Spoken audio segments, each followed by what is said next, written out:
This section is entitled Rädhäränee Describes Krishna. So we hear so many descriptions in the scriptures of Krishna. Well, let's see how Rädhäränee describes Krishna. First, there is the invocation. The invocation is the opening shloka for the midday pastimes, which is several chapters. When the divine couple meet in the middle of the day, they appear very beautiful and charming, decorated with ornaments of various ecstatic symptoms. Although feigning indifference, they are filled with longing to meet each other. So that's key. Feigning indifference, meaning they're pretending that they're not attracted, but within, that attraction is blazing. They want to meet, they want to embrace, but they feign indifference. As they perform the sacred rituals of amorous love, they greatly enjoy the joking words spoken by Lalita and the other gopis. Thus, they eagerly enjoy transcendental pastimes in the forest, in the waters of Radhakund, and riding on the swing.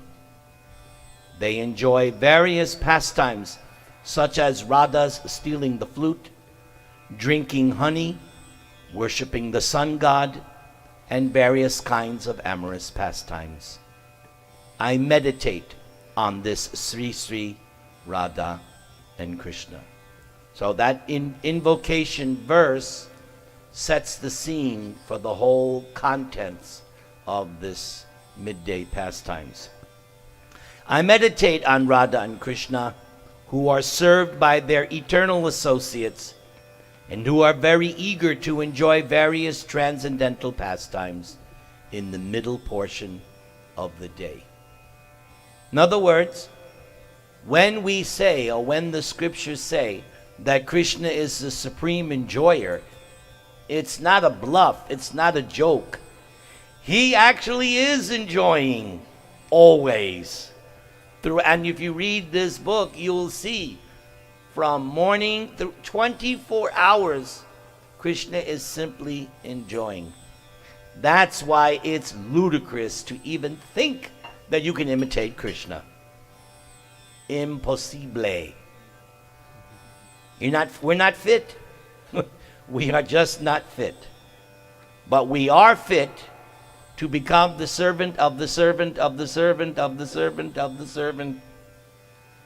As Prabhupada used to say, 100 times down, servant of the servant of Krishna, who is the maintainer of the gopis. At that very moment, Srimati Rädhäränee, the beloved of Vraja's prince, because according to Krishnadäsa Kaviräja, the king of Vrindavan is Nanda and the queen is Yashoda, but he calls Krishna Vraja's prince.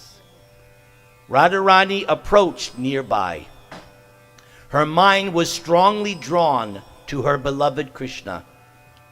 She yearned with every sense and limb to meet him. As her companion Vishaka tried to console her, the anxious Rädhäränee spoke the following words. Now, it just so happens these same verses are also in Chaitanya Charitamrita. Any fault there? It's the same author. If he wants to include similar verses from other books, who's going to find fault with that? These are very long Sanskrit verses. I'll just do the English. Though the hearts of the gopis are like high-standing hills, they are inundated by the waves of the nectarian ocean of Krishna's beauty.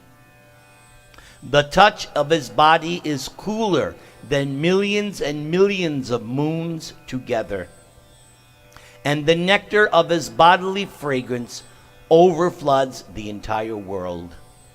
O my dear friend, that Krishna, who is the son of Maharaj Nanda, and whose lips are exactly like nectar, is attracting my five senses by force. Eyes, ears, nose, sense of touch, taste, five senses. My dear friend, the luster of Krishna's body is more brilliant than a newly formed cloud. And his, what color is his dhoti? Yellow dress is more attractive than newly arrived lightning. What kind of feather decorates his head? Peacock.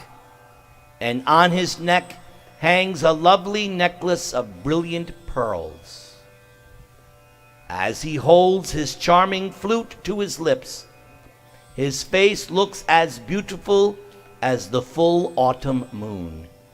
By such beauty, Madana Mohan, everybody, the enchanter of Cupid, is increasing the desire of my eyes to see him.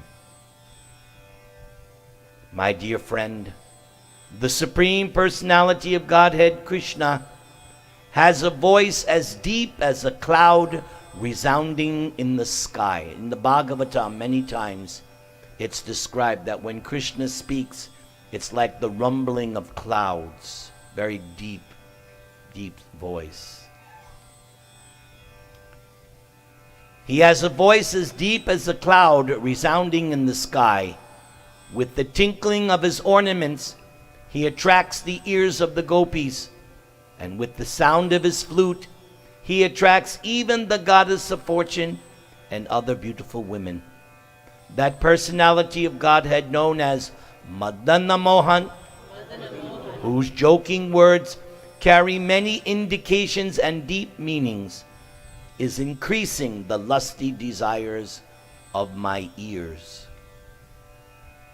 Radharani continues, O my friend, this cowherd prince, whose jingling ornaments attract the ears, like the pleasant rumbling of monsoon clouds, whose words are full of delightful puns on syllables and words, whose sweet flute music charms the hearts of the goddess of fortune, Lakshmi Devi, and all other beautiful women, who is more enchanting than Cupid, has created within me an intense desire to constantly hear his words and music with my ears. So we cannot imitate Srimati Radharani, but we can certainly become enchanted, and we can certainly meditate on Krishna's words in the Bhagavad Gita. If Kamlesh Patel was here, he would say, yes, thank you, Prabhu. Or we can hear Krishna's words that he speaks in Srimad Bhagavatam, either by himself or one of his expansions. Then, the scent of Krishna's transcendental body surpasses the aroma of musk and attracts the minds of all women. The 8 lotus-like parts of his body distribute the fragrance of lotuses mixed with that of camphor. His body is anointed with aromatic substances like musk, camphor, sandalwood, and aguru. O my dear Gopi friend, that personality of Godhead, also known as the enchanter of Cupid, always increases the desire of my nostrils. My dear friend, Krishna's chest is as broad and attractive as a door made of Indranila gems, and his 2 arms are strong as thunderbolts, and they can relieve the mental anguish of young girls distressed by lusty desires for him.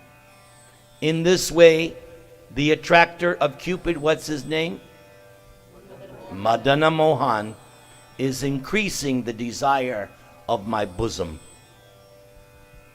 My dear friend, the all-surpassing nectar from the lips of the Supreme Personality of Godhead, Krishna, can be attained only after many, many pious activities.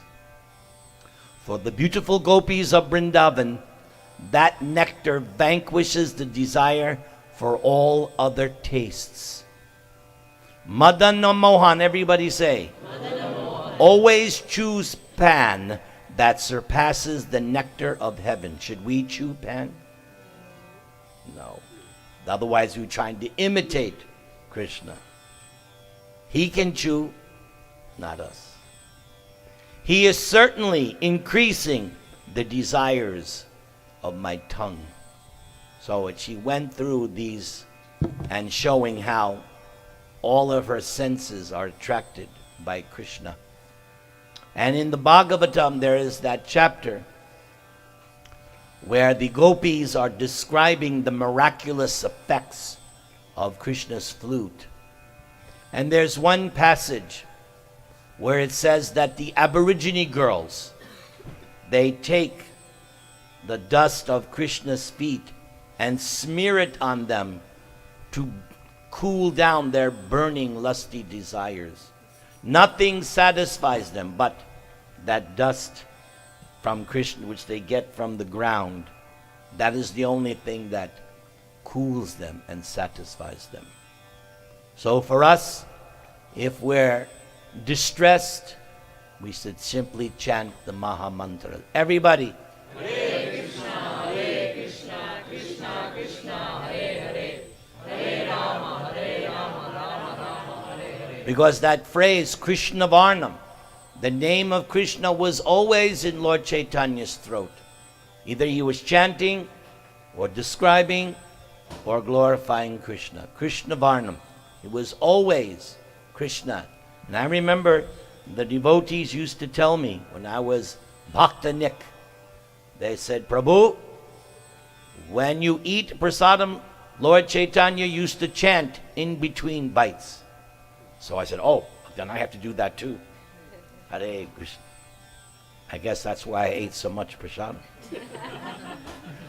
I was just doing what the devotees told me to do. And I'll never forget that wonderful devotee, Kapindra Das, my elder godbrother. Remember him? Where's Adya Prabhu? Is he? Remember Kapindra? Right?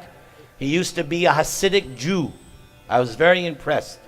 An Hasidic, because when you first join the movement, you find out this guy was a bank robber, this guy was an athlete, this one was a prostitute, this one was a, all kinds of people joined Prabhupada's movement.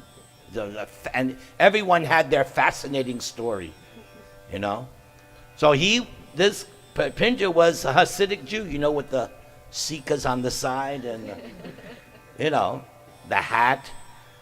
So I remember he was all throughout the day, if you'd see him in the temple, he'd be chanting shlokas or prayers, some sort of, And even and I remember one time, because back then, in the good old days, back in the day, we used to have hot milk in the basement of Brooklyn Temple. And the hot milk had a little bit of sugar and banana. And I remember the devotee said, Prabhupada said, because that was the big thing. Prabhupada said. And if somebody said, Prabhu, you got to do this, did Prabhupada say? Otherwise, I'm not going to do it.